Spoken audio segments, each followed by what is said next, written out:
Alright, what's going on, ladies and gents? Welcome back to the channel. I've been driving the Evo 8 the last few days, ever since we got it fixed, and it's been so damn fun to drive. I really miss driving this car. So what we're going to be working on today is the Evo 9. We're going to be changing the color of the valve cover. So I want to do a step-by-step guide on how exactly you should go about sandblasting and powder coating a valve cover on probably any vehicle in the world. I don't mind the teal that's on there right now, but we are changing the wheels and we're doing a new wheel color. We're also going to be changing the color of the calipers, and the new color that we're doing on the calipers won't really look good on the valve cover. So we're just going to be doing a black. I haven't decided on if we're going to do gloss black or wrinkle black. I think I'm going to go on Instagram and ask you guys, do like a little poll on Instagram and see what you think of gloss or wrinkle black on the valve cover. For now, we got to get the valve cover off the car, and before we sandblast it, we have to take out all the baffles. So this video is going to be a super in-depth step-by-step guide on how to go about removing a valve cover, removing the baffles, sandblasting it, and powder coating it. So first things first, let's go ahead and pop off the valve cover. There's about 16 bolts, I believe. First off, we're gonna have to remove the spark plug cover, and then there will be some ignition coils, and then we can remove the valve cover from the cylinder head. Every single bolt holding the valve cover on is a 10mm head.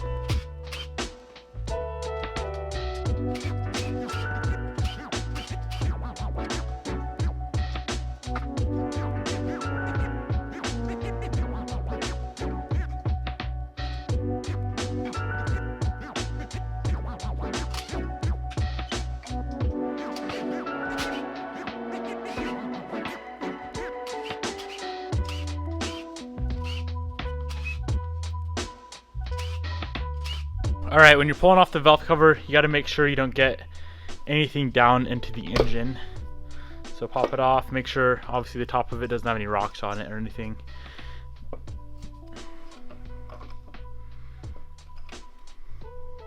All right, look at that. I think it's a good idea to go ahead and cover up the open engine with some towels. I would highly, highly recommend it.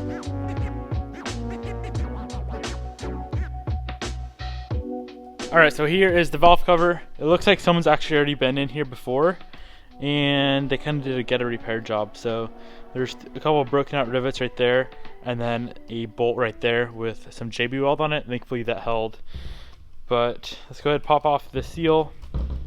I'm gonna give this thing a quick bath in the parts washer. If you don't have a parts washer, which I'm sure a lot of you probably don't just have one chilling around, you can just use degreaser in a sink and try to get a lot of this oil off of here.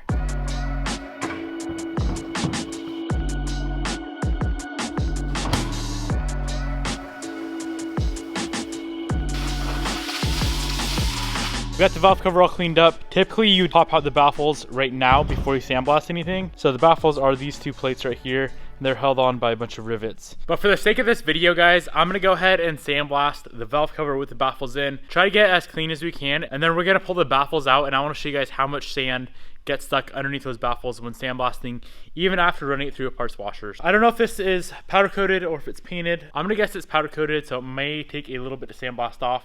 If we can't get all this powder off of here, if that's what it is, Limitless Coatings, a guy that does a lot of my powder coating work that's too big for my Evan, he has a powder coating stripper, like a liquid tank you dip it in, let it sit in there for a while, and it'll strip all the powder coat off. But I'm gonna try to sandblast it off here, and if we can't, then I'll have to run this out to him and have him strip it for me, and then we can sandblast it.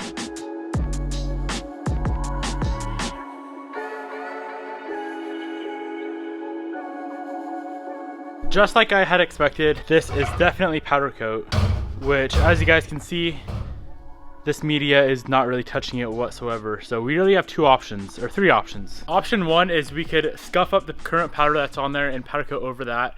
Option two is, like I mentioned earlier, bring it over to Limitless Coatings, have them strip it.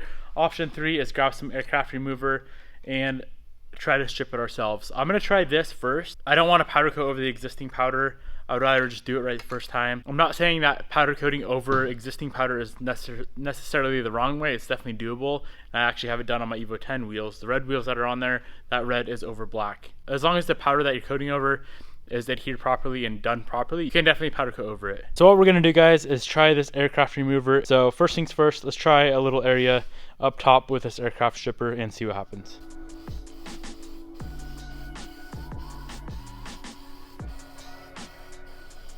All right, I'm gonna let that sit on there for about 30 minutes and see if I can scrape any of this powder off. As you can see, it's starting to bubble up a little bit. I'm gonna try to get this thing stripped at home because the drive to Limitless Coatings is over an hour just one way.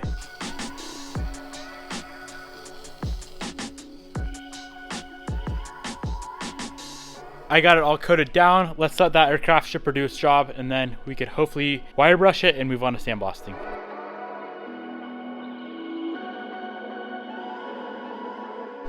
All right, so it's been about, I would say 2 hours. As you can see, it's starting to bubble up in a lot of places. I'm gonna grab a few utensils we have right here and probably a wire brush and try to get a lot of this powder coat off.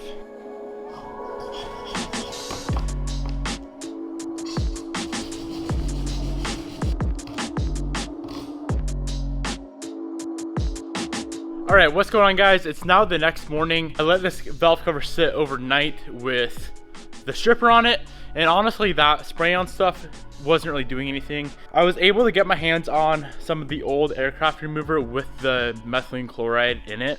This stuff is discontinued now, so I don't think you'll be able to find this, but huge shout out to Limitless Coatings for getting us that paint stripper. I talked to him about dunking this in that B17 tank he has, and he said it would actually melt the magnesium, so there's no way to actually strip it with that B17 stripper. So this is our next best option. This stuff should peel it off pretty easily, so let's get this thing coated with the old style aircraft remover, and all that powder coat should wipe right off.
All right, so here's the current state of the valve cover. I know there's still a bit of powder on it, but I think because it's loose from the paint stripper or the aircraft stripper, it should blast off in the sandblaster. So let's go give that a shot. We may have to do a little bit more stripping, but we are definitely making some good progress.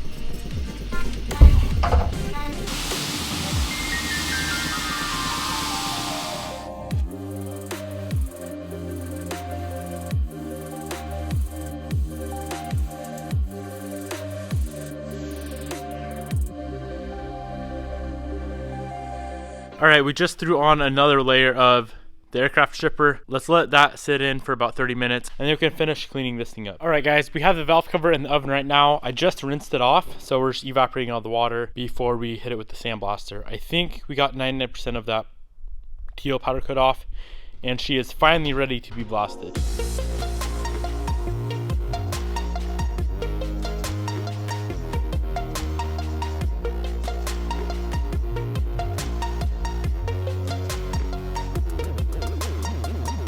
We're all finished up with the valve cover. What I want to do right now is go through and try to clean it out as best as we can with just some degreaser, some water, some compressed air. And then I want to pull the baffles out on the bottom side and show you guys how much sand is actually still trapped under there after it's all cleaned up.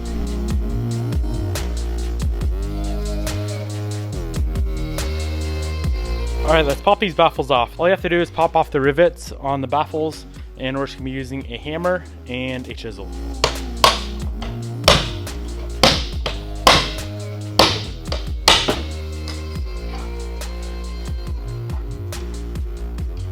So this is the exact reason why you have to pull out the baffles. Look how much sand is on the baffles and down in here.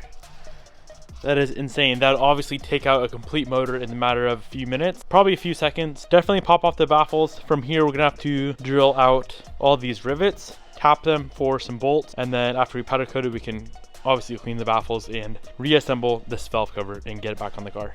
So that's what we're gonna work on right now, guys. You know what, I'm gonna go spray all the sand out of here, and then we got to start drilling and tapping the rivet holes for some hardware. So to get this job done, you're gonna need a drill, and then obviously a tap, a bolt, and a drill bit. Now we are using a 10, I believe it's a 1024 bolt, 1024 tap, and then this is a 5/32 drill bit. Let's go ahead and drill out these rivets. I already got one done right there, as you can see. Drill out the rivets with the drill bit, grab the tap, tap out the hole, and we should be ready to get to powder coating.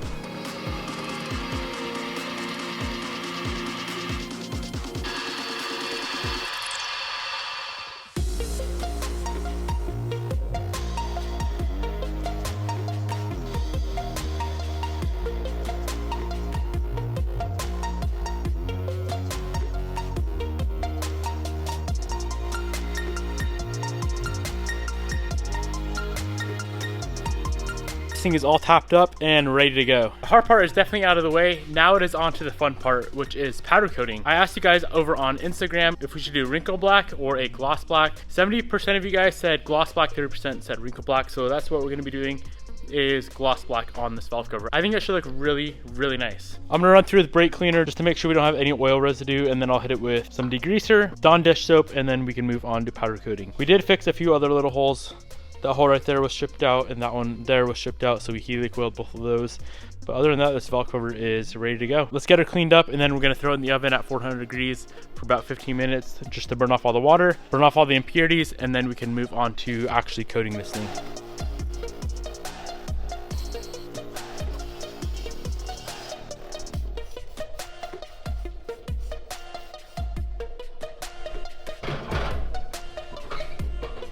All right, it's been in for about 12 minutes. Let's pull it out, let her cool down, and we can get this thing coated a nice gloss black.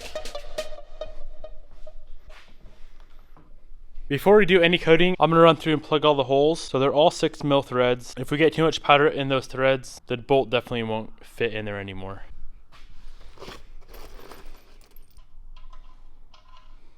Okay, this valve cover is already pretty dang clean. All we're gonna do is just blow it off with the compressed air, grab the powder coating gun, grab the powder, and let me run through and show you guys how exactly we're gonna bang this thing out.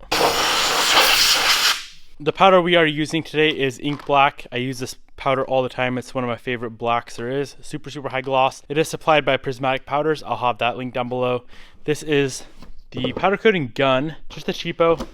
Hot coat, Eastwood, good enough for the home garage. I'll have that link down below as well. Prismatic Powders has a ton of colors available. I think over 7,000 colors. We're gonna be doing the brakes on this car. As you can see, we already have the brakes off. It should be like either the next video or the next two videos.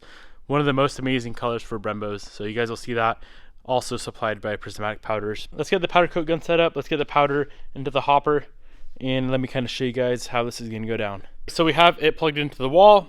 We have the ground wire grounded to that bolt. All we have to do is grab the powder, put it in the hopper, screw the hopper onto the gun.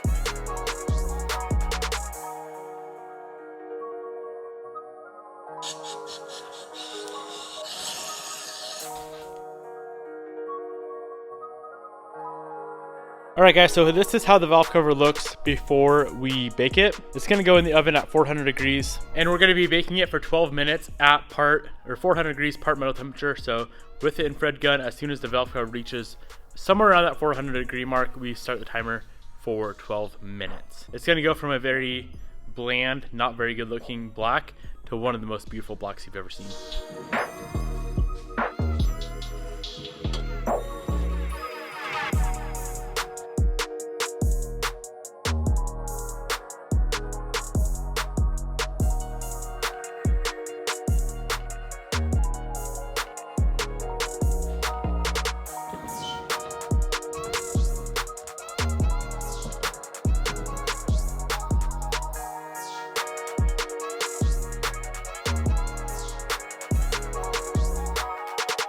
We just pulled the valve cover out of the oven. It turned out absolutely amazing. I'm super glad we did the ink black, aka gloss black, instead of the wrinkle black. I think it looks so damn good. Damn. All right, all we have left to do is clean up the baffles, get the baffles back on to the valve cover, get the valve cover installed onto the car. I may do that Myvec turbo right there. I may take the powder off of there. If I do, I don't think I'll do it in today's video, just because I want you guys' input on that as well. So drop a comment down below. Should we leave the Myvec turbo on the valve cover black?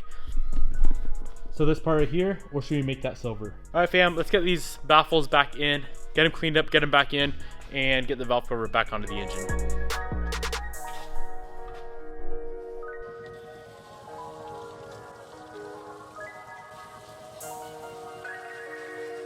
We are going to be Loctiting all of this hardware in just so it doesn't back out. And then extra insurance, you can either weld the head of the bolt onto the baffle or just throw some JB weld on there. I'm going to go the JB weld route just because I think actually welding it on is a little bit overkill.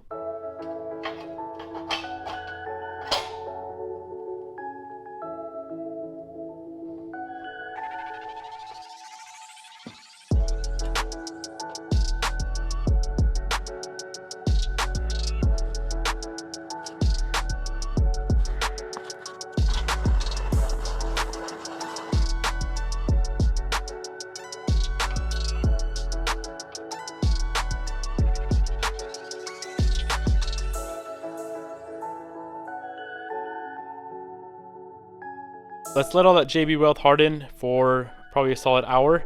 Get the new seals on, get the valve cover back on the car, and see how good it looks. Our JB weld job is all dried up. Let's throw on the seals, throw this valve cover on the car. We also do have a new timing cover to install as well, an upper timing cover. So yeah, let's get all this assembled. I'm really hyped to see this on the car.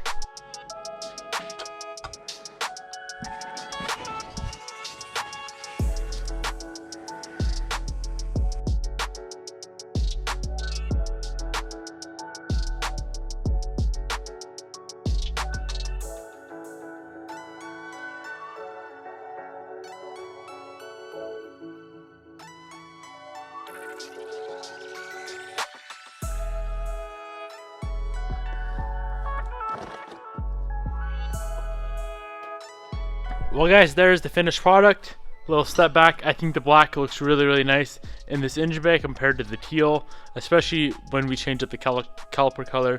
You guys will see why I don't want to do the same color valve cover as the calipers. I think it would just look a little bit too much in this engine bay. Go down below, drop a comment, let me know if you think we should do this silver right here, or if we should leave it all black. All right guys, that is going to be it for today. This exact powder coat that we used will be linked down in the description box below. I really hope you guys enjoyed today's episode. I know valve covers are a little bit more technical to powder coat just because you have to pull out the baffles, you have to drill and tap the valve cover, so it's a little bit more intricate versus like a set of wheels, for example. And that's why I really wanted to make a separate dedicated video just on the valve cover. I hope you guys enjoyed it. Thank you so much for watching. I'll see you in tomorrow's episode, where hopefully we can get the calipers powder coated and back onto the Evo 9.